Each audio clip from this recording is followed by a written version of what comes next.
Bonjour, nous allons aujourd'hui parler du parc Vigier à Nice. Je suis architecte et historienne des jardins et du paysage. Je fais actuellement ma thèse au Centre André Chastel à Paris sur les transferts culturels et l'imaginaire paysager à Nice et dans son territoire. Et j'ai rejoint depuis l'année dernière l'équipe d'inventaire du patrimoine culturel pour m'occuper plus spécifiquement du recensement et de l'étude des parcs et jardins sur Nice. L'urbanisation du Montboron commence dans la seconde moitié du XIXe siècle et est étroitement liée au phénomène de villégiature, premièrement hivernale, à Nice et sur le territoire azuréen plus généralement à cette époque. C'est à la suite d'acquisitions audacieuses de terrains, comme celle du colonel Robert Smith en 1856, pour y construire sa villa, que de nombreux autres propriétaires lui emboîtent le pas. Donc il s'agit d'un véritable belvédère sur la baie des Anges qui lui fait face. Et cette demeure de style éclectique, connue sous le nom de Château de l'Anglais, est empreinte de références à l'architecture moghole, en souvenir des années de service en Inde de son propriétaire. L'aménagement du terrain, constitué essentiellement de rochers, a nécessité de lourdes opérations de terrassement pour accueillir le château et le parc. D'une surface d'un peu plus de 2 hectares à l'origine, la propriété Smith occupe un terrain en pente culminant à 65 mètres au-dessus de la mer et y descendant abruptement sur une centaine de mètres. L'étude du cadastre de 1871 nous révèle qu'un parc d'environ 1,4 hectares se déployait à l'ouest de la demeure, descendant vers la mer jusqu'à une bande de pâture parallèle au rivage. On note la présence de 6 réservoirs répartis sur le site, ainsi que de nombreuses fabriques. Une promenade desservait les fabriques reliées entre elles par des passerelles en pierre, permettant une grande ouverture sur le paysage environnant, depuis différents points de vue et niveaux. On peut encore observer quelques-unes de ces constructions aujourd'hui. Alors, un autre élément en faveur du développement urbain de ce secteur réside en la qualité thérapeutique qui lui est octroyée, abriter des vents grâce à son relief. Cette idée est largement diffusée à travers les différentes sources et notamment les guides touristiques du XIXe siècle. C'est ainsi que juste au nord de la propriété Smith, le docteur Lefebvre Maxwell, surnommé le Bon Docteur, acquiert dès 1848 un vaste terrain en pente descendant jusqu'à la mer pour y fonder un institut thermomédical. La partie sud de la propriété est aujourd'hui occupée par le jardin public Théodore de Banville et dans son prolongement se trouve le jardin Félix Reynaud, à l'emplacement de l'ancienne cabine de soins du docteur Lefebvre. Au nord de la propriété Lefebvre, de l'autre côté du boulevard Carnot, une bande allongée de pâture correspondant à la parcelle notée 541 est aujourd'hui occupée dans sa partie ouest par le jardin du boulevard du Montboron qui revêt une fonction de belvédère sur la ville. Et dans sa partie est, cette parcelle est occupée par la villa Bossite. L'ouverture de la nouvelle route de Nice à Villefranche en 1862 achève de rendre le secteur attractif et l'aride Montboron se transforme en une colline verdoyante grâce au reboisement de la forêt domaniale, également à partir de 1862, sous la direction du sous-inspecteur des forêts, Prosper de Montcé, ingénieur des eaux et forêts et sous-inspecteur des forêts. Mais aussi grâce aux créations de jardins accompagnant les nouvelles résidences prestigieuses. On retrouve parmi ces réalisations celle de la Villa Vigier. Le parc Vigier dans lequel nous nous trouvons a une surface d'1 hectare actuellement, contre 3 hectares à l'origine de sa création. Il est situé sur un terrain en pente douce descendant vers la mer et se déploie le long d'une bande parallèle au rivage et à l'actuel boulevard Franck-Pilatte. Et il est entouré par 4 immeubles d'habitation de 6 étages. Le tracé irrégulier de ce parc et ses chemins courbes en pente douce délimitent des pièces de gazon de dimensions variables, complantées de végétaux à la fois indigènes et exotiques, témoins du passé glorieux de ce célèbre jardin d'acclimatation. On remarque notamment cet alignement de Washingtonia dans le prolongement de l'entrée du parc qui s'ouvre au sud sur l'actuel boulevard Franck-Pilatte et sur la mer.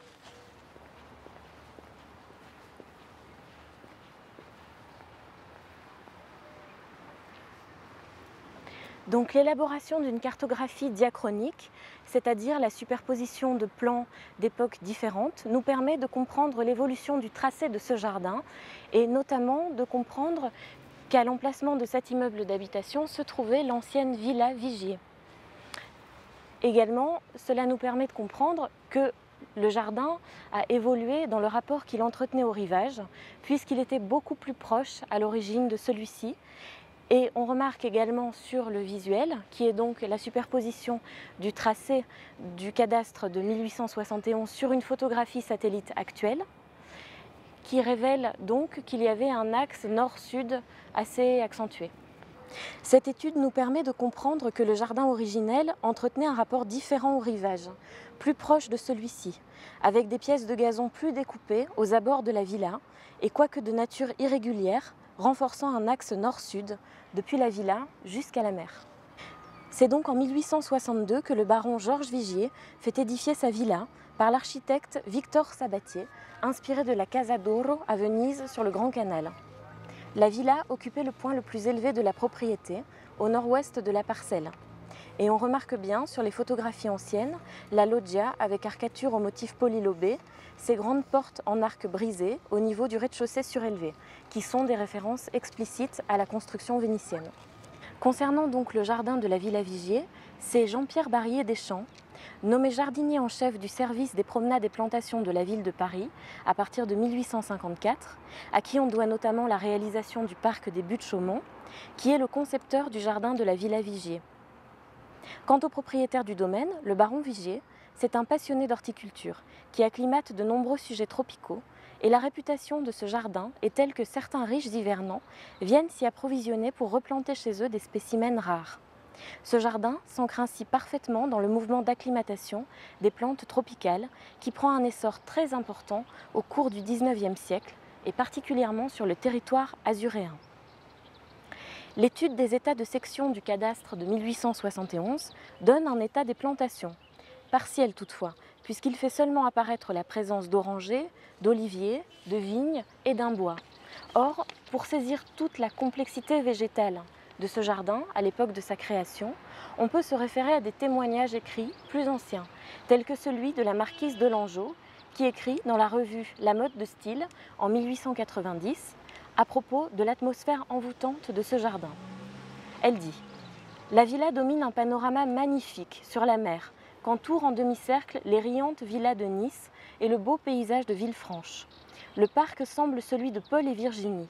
Ce n'est qu'un fouillis de bambous, formant une ombre épaisse sur un tapis de gazon d'une verdure fraîche et veloutée. Ce ne sont que des allées de palmiers, aux troncs énormes, aux superbes rameaux tombant jusqu'à terre, pavillons impénétrables contre le soleil. Quand sous l'abri de ces arbres du désert, on contemple l'immensité bleue sous le radieux éclat du ciel, enveloppée d'une atmosphère de parfum et de la douceur de l'air, on goûte une de ces minutes inoubliables qui vous arrachent à la terre et vous font vivre dans un songe. Elle insiste ici sur la dimension également olfactive du jardin. De même, un article de 1909 par Albert Maumenet dans la revue La vie à la campagne décrit ainsi ce jardin. Les allées du parc s'enfoncent dans de petits bois de palmiers, de phénix ou de dracaena et de conifères, se perdent au travers des vergers d'orangers, de mandariniers, d'abricotiers et d'amandiers, ménageant un peu partout, de la façon la plus naturelle et la plus imprévue, des coins de repos emplis d'ombres et de parfums. Il insiste sur le très grand intérêt botanique, horticole et décoratif qu'offre la propriété Vigier. C'est d'ailleurs en ces lieux qu'est conservé précieusement, d'après l'auteur, le premier exemplaire d'un des plus beaux palmiers plantés en Europe. En 1867, il s'agit du dattier des Canaries, connu sous le nom de Phoenix canariensis. Le célèbre paysagiste Édouard André le nomma tout d'abord Phoenix vigieri, mais c'est l'appellation Phoenix canariensis qui l'emporta, respectant la nomenclature botanique du nom sous lequel il avait été décrit lors d'une première publication le concernant. Le même article salue également la composition du jardin, la réussite du regroupement en son sein d'une si grande variété de végétaux, de ports et de caractères différents, habilement reliés entre eux par de subtiles transitions. L'auteur souligne enfin le goût, l'harmonie et la simplicité de dessin et de mouvement du sol avec lesquels sont traités ce projet par M. Barrier Deschamps.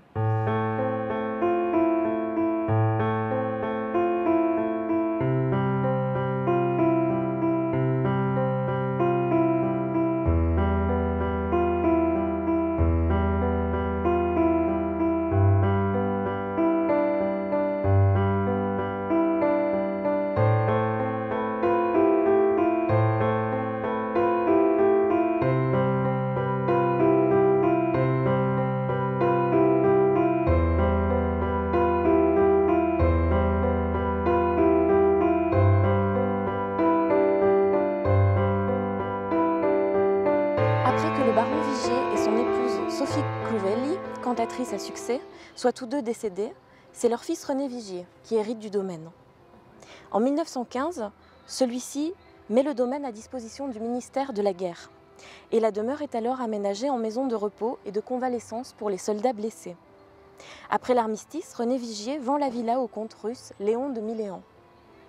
Et en 1927, le nouveau propriétaire du domaine fait construire avec son épouse un théâtre d'été dans la partie est du jardin.